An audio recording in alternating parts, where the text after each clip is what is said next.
ব্রাজিলের বিদায় এবং ব্রাজিল সমর্থকদের যন্ত্রণা মুক্তি। অনেক সময় যখন আপনার প্রিয় ব্যক্তিটি টার্মিনাল ক্যান্সারে ভুগতে থাকে, খুব কষ্ট পায়, তখন মনে হয় যে না, সে পৃথিবী ছেড়ে চলে গেলেই ভালো হয়। তো ব্রাজিল আজকে যে খেলা খেললো, আমার মনে হয় ব্রাজিলের অনেক সমর্থকই সেই আশাটা করছিলেন যে আপাতত বিদায় নেই। তো যাই হোক, যে কারণে ভিডিওটা করছি, আমার না ব্রাজিলের ফুটবল দেখলেই ভারতের আইটির কথা মনে পড়ে।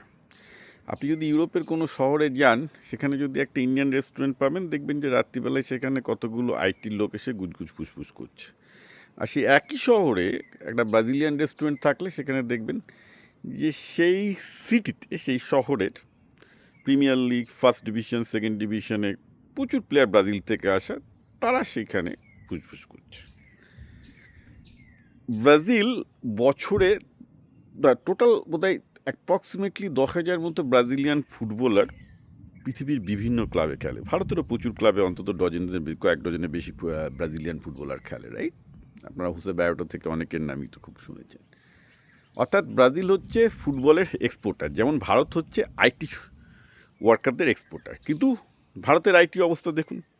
ভারতের যে কোনো গভর্নমেন্ট ওয়েবসাইটে টাং টাং টাং 3-4 বার 5 বার না মারলে, 3-4 বার ফাইল আপলোড না করলে ফাইল আপলোড হয় না। অথচ আপনি অ্যামাজন থেকে শুরু করে পৃথিবীর সবচেয়ে টপ আমেরিকান যেসব ওয়েবসাইটগুলোতে যান, ফ্যাটাফ্যাট কাজ হয়ে যাবে। সেটাও অ্যামাজনের ওয়েবসাইট, গুগলের ওয়েবসাইটও ভারতের আইটি করছে, মানে ইন্ডিয়ান আইটি ওয়ার্কার। আবার ভারতের যেগুলো সরকারি ওয়েবসাইট থেকে, যেখানে মানে সরকারি কেন, ভারতের বেসরকারি ওয়েবসাইটগুলোর অবস্থা খুব খুব খারাপ। মানে আমি তো বেসিক্যালি আইসিআইসিআই ব্যাংকের অ্যাপ ইউজ করতে গিয়ে দেখি ম্যাক্সিমাম সময় চলে না। তো in any case, the fact is, সেই আমেরিকার টপ পারফর্মিং আইটি প্রোডাক্টও ভারতীয় কর্মীরা করছে, আবার ভারতের নন ফাংশনিং আইটি প্রোডাক্টও ভারতীয় কর্মীদের কাছে।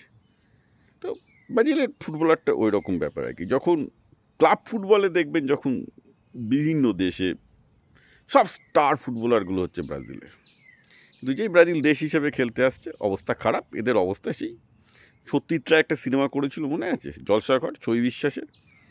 আগের মতো অভিজাত্য আছে নেই, মানে ওনারা পেনাল্টি আছে, পেনাল্টিতে আমরা গোল করব না, দুটোর মধ্যে একটা করব, গোলকিপারকে একা পেলে গোল করব না, ওটা ঠিক। ব্রাজিল ফিল্ড গোল করবে, ওসব কিছু হবে না। ব্রাজিলে একটা ঐতিহ্য বলে একটা ব্যাপার আছে না, এটা ঐতিহ্য সমন্বিত তারা গোল করবে। তো যাকে নড়ে অনেক ভালো খেলে জিতেছে অ্যাটলিস্ট, মানে হল্যান্ডের কাছে যেটা বোঝা গেল যে বেসিক্যালি হল্যান্ডের মতো ওই রকম ভাইকিং চেয়ার, রিয়েলি হল্যান্ডকে দেখলে যে দুটো গোল দিল, এর যে রিয়েল ভাইকিং মনে হয়, যে এদের বংশধর রিয়েলি ভাইকিং ছিল আর কি। বাকিগুলো অবশ্য নরওয়েতে দেখে মনে হয় না যে ভাইকিংয়ের মতো, কিন্তু হল্যান্ড যে দুটো গোল দিল, একটা রিয়েলি ওই রকম বিশাল চেহারা, ভাইকিং চেহারা নিয়ে পুরো গাঁতি, মানে যে প্রথম যেটা হেডে গোল দিল তো পাত্তাই পেলো না, পুরো বডি ওয়েটে ছিটকে গেল। সেকেন্ডটা তো থামিয়ে পুরো গোল দিল।